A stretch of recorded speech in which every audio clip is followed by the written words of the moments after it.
जे खातो ते अन्न आपल्याला कुणामुळे मिळतं? शेतकऱ्यांच्यामुळे. आणि हे अन्न लगेच मिळतं का हो? आज केलं आणि उद्या मिळालं असं एक अन्न नाही. त्यासाठी तो काय करतो? सुरुवातीला जमीन तयार करतो, त्याच्यामध्ये ते बी पेरतो, त्याच्यानंतर त्याची योग्य काळजी घेतो.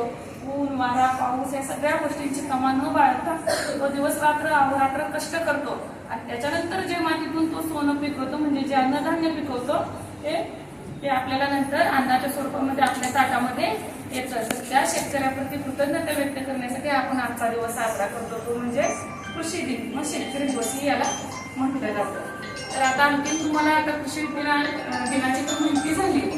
आता तुम्ही कृषी दिन आहे म्हटल्यावर आपल्याला शेतकऱ्यांना आदरांजली तर द्यायला पाहिजे. मग काय बरं देणार तुम्ही सांगा बरं? तुम्ही तर रोज शाळेला येता.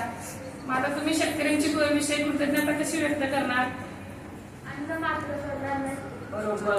आपल्या ताटाकरता कुणाला आहे?